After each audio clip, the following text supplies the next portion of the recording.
بسم الله الرحمن الرحيم. السلام عليكم ورحمة الله وبركاته.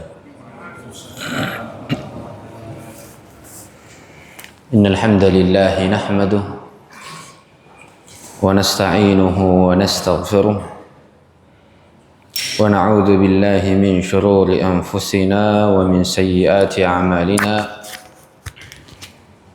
من يهده الله فلا مضل له ومن يضلل فلا هادي له.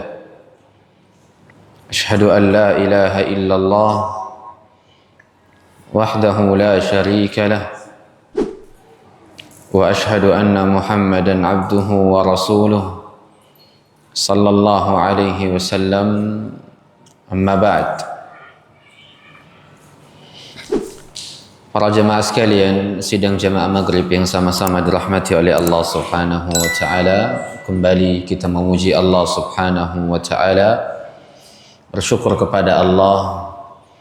Ialah Allah Subhanahu wa taala yang masih memberikan kepada diri-diri kita banyak nikmat, banyak taufik, sehingga kembali Allah Azza wa Jal mengizinkan kita untuk melanjutkan apa-apa yang telah kita kaji dari kitab Umdatul Ahkam, kumpulan hadis pokok yang menjelaskan tentang hukum-hukum di dalam Islam, karya Syekh Abdul Ghani Al-Maqdisi rahmatullahi tabaraka wa ta'ala alaih, di mana kita masih berada dalam hadis yang ke-30, yaitu hadis Abu Hurairah radhiyallahu an.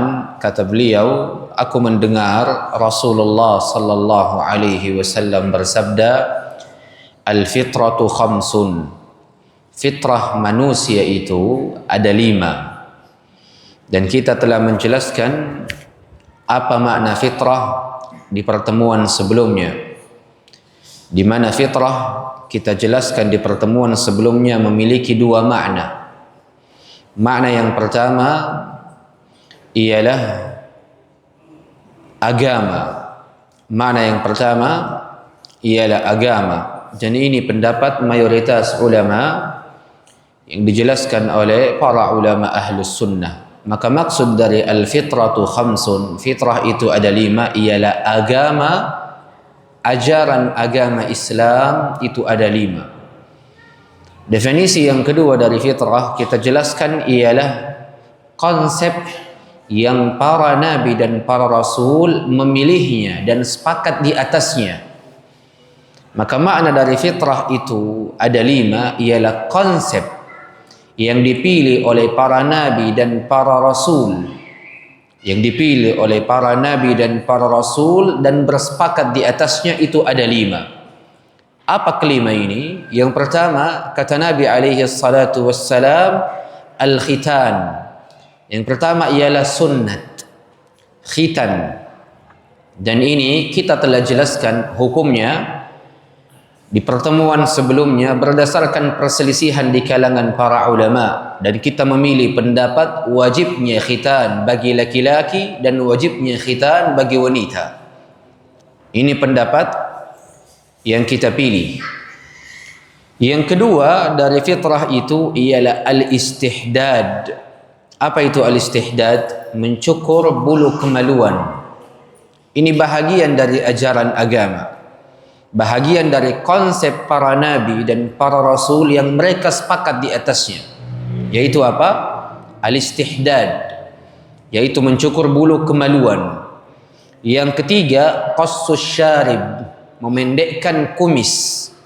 Ini pun bahagian dari ajaran agama, bahagian dari konsep para nabi dan para rasul yang mereka sepakat di atasnya, memendekkan kumis. Dan kita akan jelaskan detail-detail tentang permasalahan ini. Yang keempat, taqlimul adhafir, memotong kuku. Ini pun juga bahagian dari agama dan konsep yang para nabi dan para rasul sepakat di atasnya. Dan yang kelima sekaligus yang terakhir ialah natful ibd, yaitu mencabut bulu ketiak. Mencabut bulu ketiak. Ini pun juga bahagian dari agama dan bahagian dari konsep para nabi dan para rasul yang mereka sepakat di atasnya. Adapun permasalahan yang pertama, al-khitan, kita telah selesai dari mengkajinya di pertemuan sebelumnya, sehingga di pertemuan ini kita beralih kepada perkara yang kedua dari fitrah, yaitu agama dan konsep para nabi dan para rasul yang mereka sepakat di atasnya. Apa itu yang kedua? Yang kedua ialah al-istihdad. Apa itu istihdad? Memotong atau mencukur bulu kemaluan. Mencukur bulu kemaluan. Di mana bulu kemaluan itu dari sisi bahasa Arab dinamakan al-anah. Al-anah itu artinya bulu kemaluan. Maka bulu kemaluan ini apa-apa yang tumbuh di sekitaran kubul pada diri lelaki dan pada diri wanita, dia adalah bulu yang halus, bulu-bulu yang halus di sekitar kemaluan, dan ini pada diri laki-laki dan juga pada diri wanita. Muncul sebuah pertanyaan, mengapa mencukur bulu kemaluan ini bahagian dari ajaran agama atau konsep para nabi yang mereka sepakat di atasnya? Mengapa mencukur bulu kemaluan ini bahagian dari fitrah? Karena dimaklumi secara jelas bahwasanya jikalau bulu-bulu ini, rambut-rambut ini semakin banyak dan tidak dicukur, maka najasah, najis itu akan singgah dan hinggap padanya. Dan ini terkhusus bagi wanita, di mana wanita ketika membuang air dan tidak mencukur bulu kemaluannya sangat rawan najis itu singgah pada bulu kemaluannya, sehingga malah akan mengotorkan apa-apa yang bersih dan malah akan membatalkan apa-apa yang sah, sehingga dituntut pada diri wanita secara khusus untuk membersihkan dan mencukur bulu kemaluannya. Adapun bagi lelaki itu pun juga dianjurkan. Itu pun juga dianjurkan. Disebabkan karena jikalau bulu kemaluan itu semakin panjang dan tidak dibersihkan, ini akan mengganggu cara membuang air kita dan mengganggu saluran buang air kita. Makanya para ahli ilmu dalam bab ini menjelaskan bahwasanya mencukur bulu kemaluan itu memiliki banyak faedah. Memiliki banyak faedah. Yang pertama, ketika seseorang mencukur bulu kemaluannya, ini akan membuat sistem yang ia miliki dalam kemaluannya kuat dalam menampung air kencingnya. Kuat dalam menampung air kencingnya. Karena di antara hikmah Allah Subhanahu wa taala, air kencing itu sebelum keluar dari tubuh seseorang itu terkumpul pada bahagian atas kemaluannya. Itu terkumpul pada bahagian atas kemaluannya, tepatnya pada bahagian di mana bulu kemaluan itu tumbuh. Maka sebelum air kencing itu keluar, itu tertampung di situ. Maka jikalau seseorang membersihkan bulu kemaluannya dan memotongnya, yakni mencukurnya, maka akan membuat daya tampung pada kemaluannya untuk menampung air kencingnya semakin kuat dan semakin mampu dan semakin lama sistem tersebut bertahan. Karena kita ketahui bersama segala alat, segala sistem, apapun sistemnya, entah sistem reproduksi ataupun selainnya, itu memiliki masa tenggang. Itu memiliki jeda, memiliki waktu. Mungkin di umur-umur kita yang masih muda, ini masih berfungsi sedemikian rupa yang kita harapkan. Tapi apa yang menjamin ketika diri-diri ini semakin tua, sehingga ajaran Islam datang dengan kesempurnaan. Bahkan pada bab-bab seperti ini, agama Islam memperhatikannya dan menyebutkan detail-detailnya. Menyebutkan detail-detailnya. Adapun hukumnya, yaitu hukum mencukur bulu kemaluan, para ulama sepakat bahwasanya mencukur bulu kemaluan itu adalah hal yang dianjurkan dan hal yang baik. Para ulama sepakat. Tidak ada perbedaan pendapat di dalam masalah ini. Seluruhnya sepakat bahwasanya mencukur bulu kemaluan itu adalah hal yang dianjurkan dan adalah hal yang baik. Tapi para ulama berbeda pendapat, apakah hukumnya wajib ataukah hukumnya sunnah. Ini yang menjadi perbedaan. Adapun apakah hal tersebut dianjurkan, tidak diragukan lagi. Hal tersebut adalah hal yang dianjurkan. Kemudian apakah hal tersebut adalah hal yang baik, tidak diragukan lagi. Hal tersebut adalah hal yang baik. Tapi para ulama berbeda pendapat dalam masalah apakah ia wajib ataukah sunnah. Apakah ia wajib ataukah sunnah. Makanya pembahasan ini, yaitu mencukur bulu kemaluan, para ulama berbeda pendapat ke dalam dua pendapat. Mayoritas ulama yang kita kenal dengan istilah jumhur ulama itu mengambil pendapat bahwasanya mencukur bulu kemaluan itu hukumnya sunnah. Itu hukumnya sunnah. Dan ini pendapat yang dipilih oleh mazhab al-Imam Abu Hanifah dan mazhab al-Imam Malik, mazhab al-Imam Asy-Syafi'i dan mazhab al-Imam Ahmad. 4 imam mazhab sepakat bahwasanya mencukur bulu kemaluan ini hukumnya sunnah. Mencukur bulu kemaluan ini hukumnya sunnah. Bahkan al-Imam al-Iraqi, seorang ahli hadis di masanya, menukilkan kesepakatan, menukilkan ijma' bahwasanya mencukur bulu kemaluan itu hukumnya sunnah secara ijma'. Ada nukilan kesepakatan dalam bab ini. Ada nukilan kesepakatan dalam bab ini. Kemudian apa yang menjadi landasan dalil yang dipilih oleh mayoritas ulama, termasuk salah satu di antaranya ialah 4 imam mazhab, mengapa menghukumi mencukur bulu kemaluan ini sebagai sesuatu yang hukumnya sunnah. Sedangkan pada pembahasan sebelumnya al-khitan, kita mengambil akan wajibnya. Kita mengambil akan wajibnya.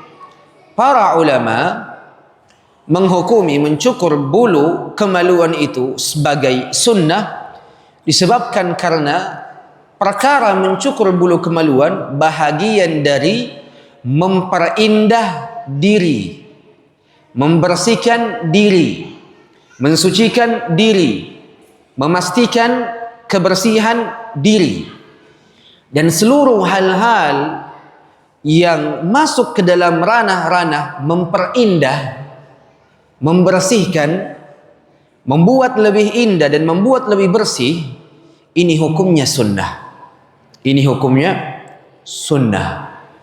Ini pendalilan yang diambil oleh mayoritas para ulama dalam bab ini. Adapun pendapat yang kedua ialah pendapatnya Al-Qadhi Abi Bakar Ibn al-Arabi. Ibn al-Arabi seorang ulama Ahlus Sunnah di zamannya yang bermadhab Al-Imam Malik. Seorang ulama Ahlus Sunnah yang bermadhab Al-Imam Malik. Beliau ialah Abu Bakar Ibn al-Arabi. Beliau menilai mencukur bulu kemaluan hukumnya wajib seperti khitan. Hukumnya wajib seperti khitan. Kenapa? Beliau memasukkan hukum mencukur bulu kemaluan ini ke dalam hukum khitan. Karena beliau menilai karena seseorang itu tidak akan bersih dan tidak akan sempurna kebersihan pada kemaluannya hanya dengan khitan saja, tapi mesti dengan yang namanya apa? Mencukur bulu kemaluan. Maka Al-Imam Al-Qadhi Abu Bakar Ibn al-Arabi Al-Maliki rahimahullah menghukumi mencukur bulu kemaluan ini dengan kewajiban mengkiaskan kepada khitan. Mengkiaskan kepada khitan. Ini pendapat yang dipilih oleh Al-Imam Al-Qadhi Abu Bakar Ibn Al-Arabi rahmatullahi tabaraka wa ta'ala alaih. Al-Imam Al-Albani rahimahullah ketika masuk ke dalam pembahasan ini, yaitu mencukur bulu kemaluan, beliau menimbang pendapat-pendapat yang ada dari kalangan para ulama, di mana kita katakan mayoritasnya mengambil pendapat sunnahnya. Cuma Al-Qadhi Abu Bakar Ibn Al-Arabi Al-Maliki yang mengambil pendapat akan wajibnya. Tapi lihat apa yang diucapkan oleh Al-Imam Nasiruddin Al-Albani rahmatullahi tabaraka wa ta'ala alaih. Kata beliau ketika membaca pendapat yang dipilih oleh Al-Imam Abu Bakar Ibn Al-Arabi yang mengatakan wajibnya mencukur bulu kemaluan, kata Al-Imam Al-Albani, hadha fiqhun daqiq. Fikihnya Al-Imam Abu Bakar Ibn Al-Arabi Al-Maliki adalah fikih yang mendetail. Fikih yang mendetail. Sehingga beliau memuji pendapat yang mengatakan mencukur bulu kemaluan ini hukumnya wajib. Hukumnya wajib. Tapi wallahu tabaraka wa ta'ala a'lam, pendapat yang paling kuat dalam masalah ini yaitu mencukur bulu kemaluan adalah sunnah. Adalah sunnah dan bukan wajib. Wallahu a'lam. Adapun fitrah yang ketiga. Apa fitrah yang ketiga? Baginda Nabi alaihi salatu wassalam bersabda dalam hadis Abu Hurairah, wa qassus syarib, memendekkan kumis. Ini bahagian dari ajaran agama, bahagian dari konsep para nabi yang mereka sepakat di atasnya, bahagian dari hal-hal yang berkaitan dengan fitrah, hal-hal yang berkaitan dengan fitrah. Mengapa kumis ini mesti dipendekkan? Dan lihat kata Nabi alaihi salatu wassalam, qassus syarib. Apa itu qassus syarib? Memendekkan. Makanya para ulama memakruhkan mencukur bulu kumis dengan silet. Para ulama memakruhkan mencukur kumis dengan silet, atau yang biasa kita kenal dengan istilah cukuran kumis yang langsung sekali itu hilang seluruh rambutnya. Ini dimakruhkan hukumnya pada sebahagian para ulama. Mengapa? Berdasarkan lafaz Nabi. Seseorang ketika membaca hadis jangan fokus pada artinya saja, tapi fokus pada lafaz Nabi. Kata Nabi qassun. Apa itu qassun? Memendekkan, bukan menghilangkan, bukan mencukur. Kalau mencukur itu dibabat habis, tapi ini dipendekkan. Makanya cara yang paling baik untuk memendekkan kumis ialah dengan gunting. Dengan gunting. Kalaupun engkau enggan menggunakan gunting, sekarang sudah ada cukuran kumis yang benar-benar tidak total di dalam mencukurnya, masih ada sedikit di antaranya yang tersisa. Ini yang paling afdal. Ini yang paling afdal. Dan jangan menggunakan silet. Jangan menggunakan silet. Hukumnya makruh pada sebahagian para ulama. Sehingga para jamaah sekalian, mengapa memendekkan bulu kumis ini bahagian dari fitrah? Jelas. Karena kalau bulu kumis ini panjang, kemudian seseorang mengeluarkan kotoran dari hidungnya, di mana akan singgah? Kumisnya. Kumisnya. yakni ia keluarkan ingusnya, mungkin akan bersih, tapi siapa yang menjamin secara total kotoran hidungnya itu tidak singgah di kumisnya? Makanya mengapa ada anjuran ini, bahagian dari fitrah yang para manusia diciptakan di atasnya dari segi kebersihan, ajaran agama, konsep para nabi yang mereka sepakat di atasnya ialah memendekkan bulu kumis, memendekkan bulu kumis. Dan tentunya para jamaah sekalian rahimani wa rahimakumullah, para ulama itu kembali berbeda pendapat ke dalam masalah mencukur atau memendekkan bulu kumis. Memendekkan bulu kumis. Sebahagian para ulama menilai bahwasanya hukumnya wajib.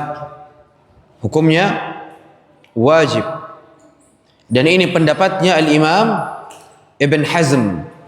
Ini pendapatnya Al-Imam Ibn Hazm, di mana kata beliau hukum memendekkan bulu kumis itu hukumnya wajib berdasarkan hadis Nabi alaihi salatu wassalam yang diriwayatkan oleh Abdullah ibn Umar. Kata Nabi alaihi salatu wassalam, khalifu al-musyrikin, selisihilah orang-orang musyrik. Kata Nabi, khalifu al-musyrikin, selisihilah orang-orang musyrik. Apa itu? Kata Nabi alaihi salatu wassalam, waffirul liha wa ahfus syawarib, panjangkanlah jenggotmu dan pendekkanlah kumismu. Ini hadis Nabi alaihi salatu wassalam. Karena orang-orang musyrik di zaman dahulu sampai detik ini, syariat mereka menganjurkan kumis ini dipanjangkan dan jenggot ini yang dipendekkan. Sehingga baginda Nabi alaihi salatu wassalam ingin mengajarkan kepada kita untuk menyelisihi orang-orang musyrikin dari kalangan kaum Yahudi dan kaum Nasrani. Bahkan bukan hanya itu saja. Sebuah hadis yang diriwayatkan oleh salah seorang sahabat Nabi yang bernama Zaid ibn Arqam. Zaid ibn Arqam meriwayatkan sebuah hadis dari Nabi alaihi salatu wassalam, di mana beliau alaihi salatu wassalam bersabda, man lam ya'khudh min syaribihi falaysa minna, siapa yang tidak mengambil dari kumisnya maka ia bukan bahagian dari kami. Siapa yang tidak mengambil dari kumisnya maka ia bukan bahagian dari kami. Lihat para jamaah sekalian rahimani wa rahimakumullah, bagaimana para ulama menilai seperti Al-Imam Ibn Hazm akan wajibnya. Bahkan banyak dari para ulama yang lain itu menilai akan wajibnya. Akan tetapi pendapat yang kedua pun juga mengatakan bahwasanya memendekkan bulu kumis pada sisi mayoritas ulama itu tidak wajib. Itu tidak wajib. Mayoritas ulama menilai memendekkan bulu kumis itu tidak wajib, yakni hukumnya sunnah. Tapi harus diperhatikan kembali para jemaah sekalian, ini sekedar tambahan faedah, yakni kebanyakan kaum muslimin terkhusus di zaman ini, kalau kita mengatakan sunnah maka ia bermudah-mudahan untuk tidak mengamalkannya. Bukan itu maksud dari sunnah yang diajarkan oleh Nabi. Para ulama sedari dulu, dari zaman para sahabat, tabi'in, kemudian tabi'in, kemudian 4 imam madhab, ketika mereka menilai perkara ini sunnah, mereka mengupayakan untuk mengamalkannya. Kecuali kalau memang mereka terlewatkan atau tidak sempat mengerjakannya, baru mereka tidak kerjakan. Ini prinsip dari para ulama sedari dulu tentang sunnah. Sebagaimana prinsip para ulama sedari dulu tentang perkara-perkara yang makruh, dibenci. Ini perkara-perkara yang dimakruh, yang dimakruhkan, yang hukumnya makruh di kalangan para ulama dahulu, mereka menilai seakan-akan yang makruh ini seperti haram, sangat enggan untuk mendekatinya. Adapun kita makruh sekali-sekali. Ini di sebagian orang, terkhusus di zaman ini. Apatah lagi kalau perkara sunnah haji. Kalimat sunnah haji ini ada permihan terhadap sunnah Nabi alaihi salatu wassalam. Sehingga harus untuk berhati-hati di dalam bersikap terlalu bermudah-mudahan dalam perkara-perkara seperti ini. Dan tidaklah kita menjelaskan perbedaan di kalangan para ulama tentang wajibnya ataupun sunnahnya kecuali untuk memahamkan kepada para jamaah sekalian kalau ini ditinggalkan tidak ada dosanya, dan kalau ini ditinggalkan ada dosanya karena wajib. Cuma itu saja. Dan bukan maksud kita menjelaskan ini wajib, ini sunnah, yakni kita boleh melonggarkan kepada para jamaah, kalau mau dilakukan silakan, kalau tidak, tidak. Bukan. Sunnah tetaplah sunnah, yaitu sunnah adalah keutamaan yang Allah Azza wa Jalla letakkan dalam kebiasaan baginda Nabi alaihi salatu wassalam. Yang kata Allah di dalam Al-Quran, laqad kana lakum fi rasulillah uswatun hasanah. Sungguh telah ada pada diri Rasulullah alaihi salatu wassalam suri teladan yang baik. Maka untuk menampakkan bentuk kecintaan sempurna total kita kepada Allah dan Rasulnya ialah dengan mengamalkan sunnah. Bukan hanya dengan mengamalkan yang wajib, tapi sunnah pun juga kita amalkan. Belum lagi ketika kita menjelaskan faidah dari amalan-amalan sunnah. Salah satu di antaranya, amalan-amalan sunnah ialah amalan-amalan yang dapat menambal kecacatan pada amalan-amalan yang wajib. Yani engkau salat wajib, apa yang membuatmu terjamin dan siapa yang menjadi penjamin dirimu bahwasanya seluruh ibadah salat wajibmu itu tidak ada yang kurang? Siapa yang menjadi penjamin dirimu bahwasanya seluruh ibadah salat wajibmu itu sempurna? Tidak ada yang menjadi penjaminnya. Maka seyogianya seorang muslim yang cerdas mempersiapkan adanya bekal, adanya persiapan. Seandainya suatu saat ibadah salat wajib kita banyak yang kurang, kita memiliki bekal, kita memiliki alat untuk menambalnya, yaitu apa? Amalan-amalan sunnah. Yaitu amalan-amalan sunnah.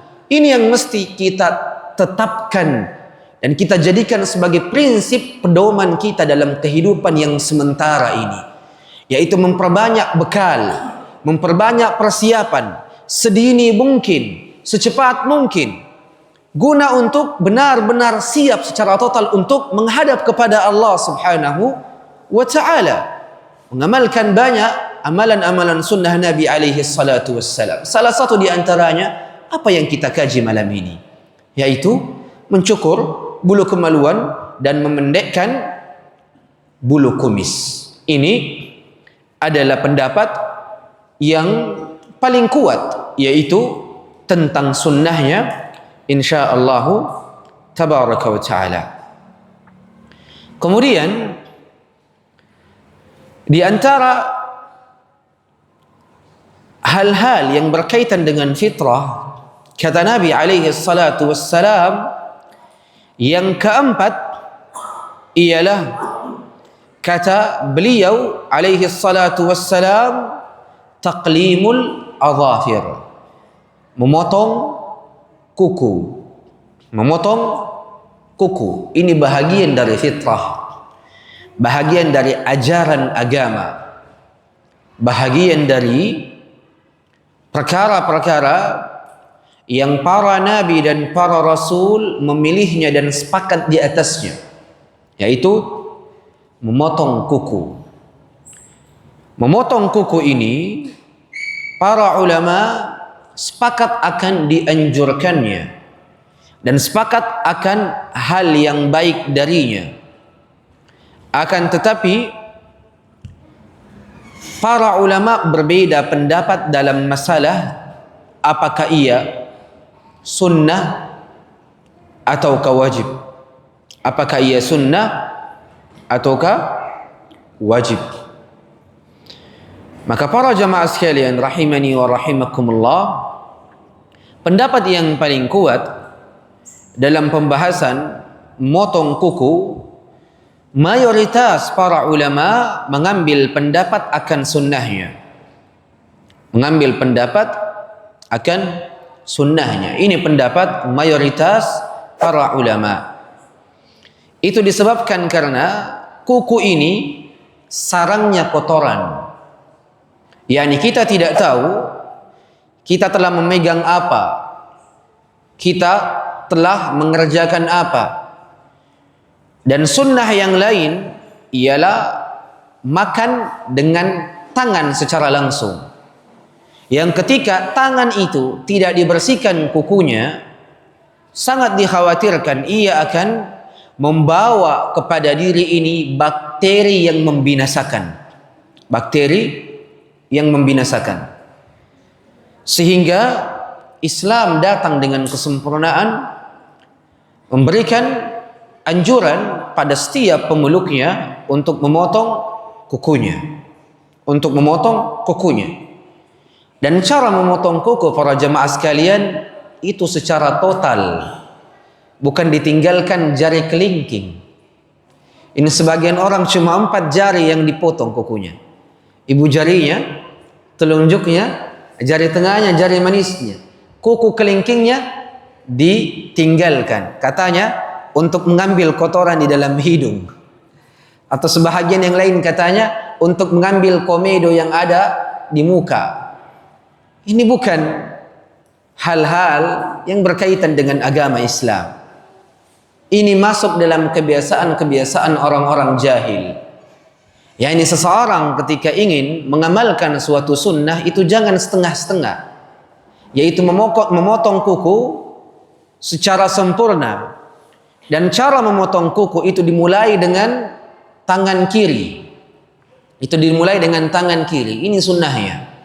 Kenapa? Karena memotong kuku bahagian dari membersihkan najis. Dan apa-apa yang berkaitan dengan membersihkan najis itu dimulai dengan tangan kiri. Ini sunnahnya. Kalau ada seseorang yang memotong kukunya mulai dari tangan kanan, boleh-boleh saja. Tapi ia tidak mencocoki sunnah dalam masalah membersihkan najis dan membersihkan kotoran yang ada pada tubuhnya.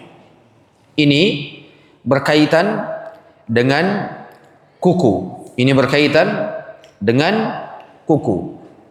Kemudian yang terakhir dari fitrah yang baginda Nabi alaihi salatu wassalam sabdakan dalam hadis Abu Hurairah ialah natful ibt.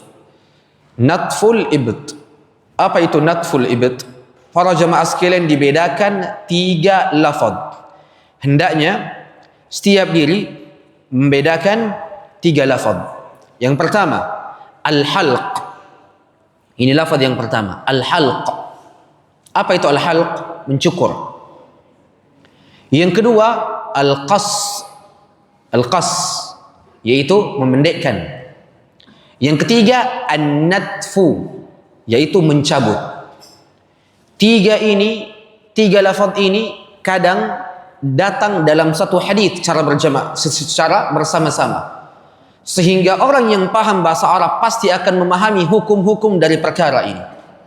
Hukum-hukum dari perkara ini. Al-halq, apa itu al-halq?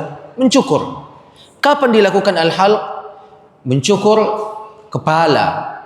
Mencukur kepala. Itu yang disunnahkan ketika seseorang melakukan umrah ataupun haji. Adapun qas memendekkan, ini sunnahnya pada kumis. Adapun yang terakhir dari fitrah, natful ibt, mencabut bulu ketiak, maka menggunakan kata natfu, apa itu? Mencabut. Maka harus diperhatikan, yang sunnah itu bukan memendekkan bulu ketiak. Di zaman ini banyak orang menggunakan satu alat cukur, digunakan pada 3 tempat. Kumisnya, kemaluannya dan ketiaknya. Digunakan pada 3 tempat. Yang dimana satu alat cukur ini gunanya apa? Qas, memendekkan. Kalau kumisnya dipendekkan, memang itu sunnahnya. Kemaluannya dipendekkan dengan dicukur, itu juga tidak masalah. Sunnah. Tapi yang menjadi permasalahan ialah bulu ketiak. Bulu ketiak sunnahnya itu dicabut. Bukan dipendekkan. Kalau dipendekkan semakin panjang para jamaah sekalian. Ini kata para dokter, semakin sering bulu itu dicukur, semakin cepat ia tumbuh dan semakin lebat tumbuhnya. Makanya bulu ketiak itu sunnahnya di apa? Dicabut. Dan bukan dipendekkan. Makanya kata Nabi alaihi salatu wassalam, natful ibt, mencabut bulu ketiak. Mencabut bulu ketiak. Apa hukum mencabut bulu ketiak? Mayoritas para ulama mengambil pendapat sunnahnya. Sebahagian para ulama yang lain menilai wajibnya. Yakni siapa yang tidak mencukur bulu ketiaknya, maka ini berdosa. Kenapa? Karena kata para ulama, kadang kalau kita baca pendalilan para ulama, kadang juga kita ketawa-ketawa para jemaah sekalian. Kenapa? Mereka mewajibkan mencabut bulu ketiak, katanya karena kalau tidak dicabut muncul bau yang kurang mengenakkan. Apatah lagi kalau memang dirinya ini adalah orang-orang yang memang Allah Azza wa Jalla fitrahkan badannya cepat bau. Itu ada orang-orang seperti itu. Yakni badannya cepat bau. Ada juga orang-orang tidak mandi 3 hari tidak bau badannya. Itu ada jenis orang-orang seperti ini. Dan faktornya adalah makanan. Makanan yang membuat tubuh ini cepat berbau. Makanya baginda Nabi alaihi salatu wassalam adalah orang yang paling harum, manusia yang paling harum. Karena makanannya adalah makanan yang benar-benar bergizi, berserat. Bukan apa yang ada di depan langsung dihantam, tidak. Tapi Nabi alaihi salatu wassalam benar-benar menjaga makanannya. Belum lagi baginda Nabi alaihi salatu wassalam berhenti sebelum kenyang dan makan sebelum lapar. Makanya mengapa kata para dokter yang meneliti perkara ini, siapa yang makan itu sebelum lapar dan berhenti dari makannya sebelum kenyang, ini manusia-manusia yang sistem pencernaannya akan bertahan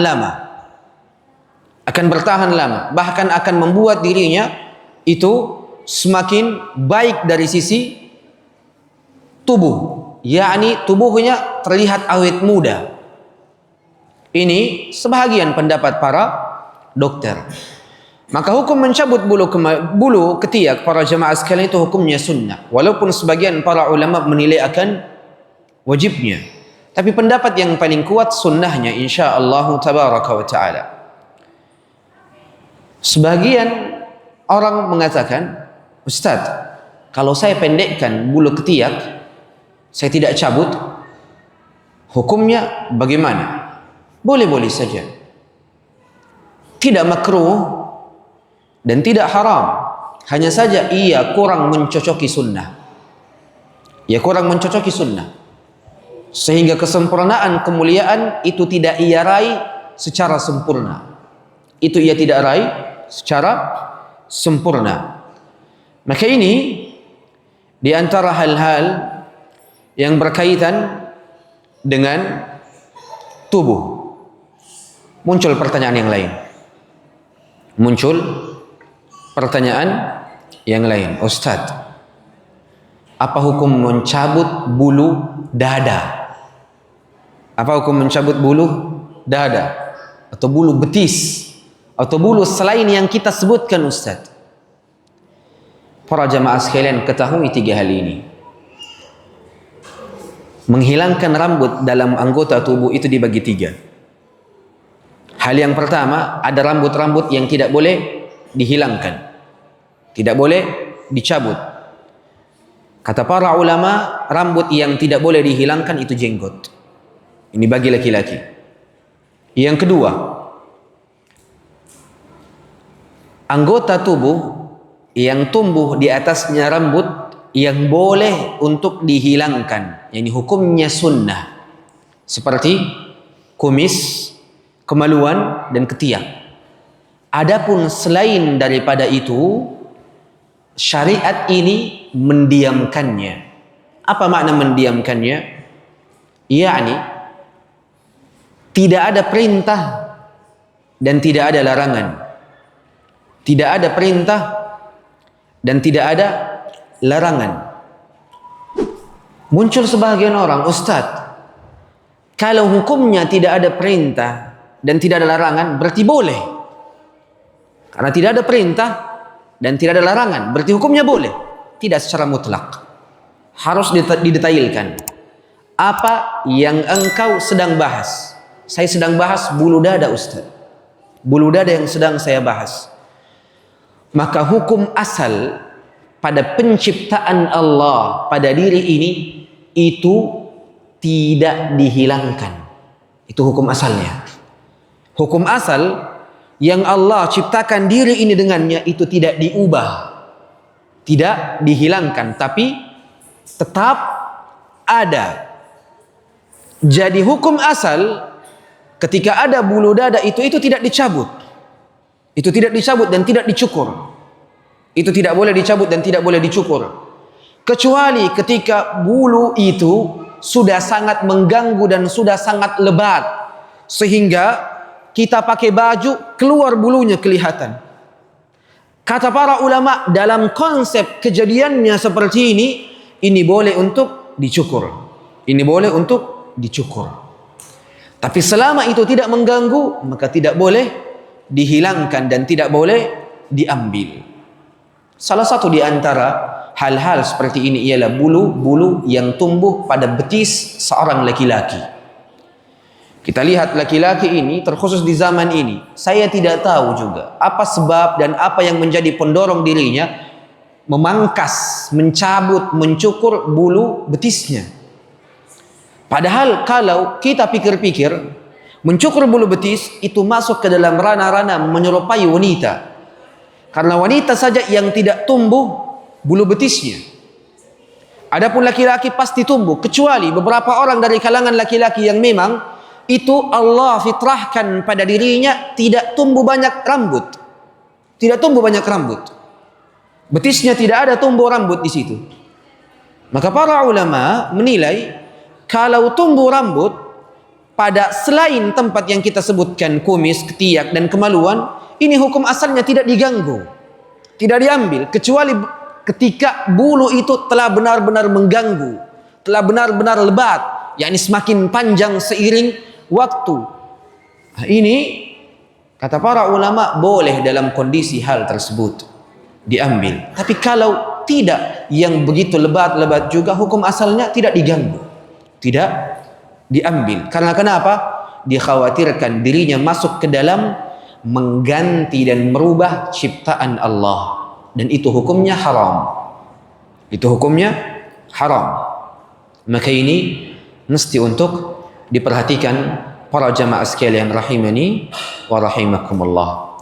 Insyaallah tabaraka wa taala pertemuan yang akan datang kita masuk ke dalam bab mandi dari junub. Kita masuk ke dalam bab mandi dari junub yang kita kenal dengan mandi wajib. Apa hukumnya? Apa rukun-rukunnya? Kewajibannya, sunnahnya, penghalang-penghalangnya, dan bagaimana tata caranya? Itu kita akan jelaskan insyaallah tabaraka wa taala di pertemuan yang akan datang. Yang mungkin di pertemuan yang akan datang juga kita akan bahas tentang perkara jenggot sebagai bahagian penyempurna faidah dalam hadis Abu Hurairah ini yang berkaitan dengan 5 fitrah. Semoga Allah Azza wa Jalla memberkati semuanya, memberkahi semuanya, memberikan keistiqamahan kepada semuanya, dan semoga Allah Subhanahu wa taala menjadikan majlis ini sebagai sebab dari sebab-sebab masuknya kita ke dalam syurga Allah Subhanahu wa taala. Aqulu ma tasma'un, aqulu qawli hadza wa astaghfirullah li wa lakum innahu huwal ghafurur rahim. Kita bertemu insyaallah di majlis yang kedua. Fajazakumullahu khairan wa barakallahu fiik. Assalamualaikum.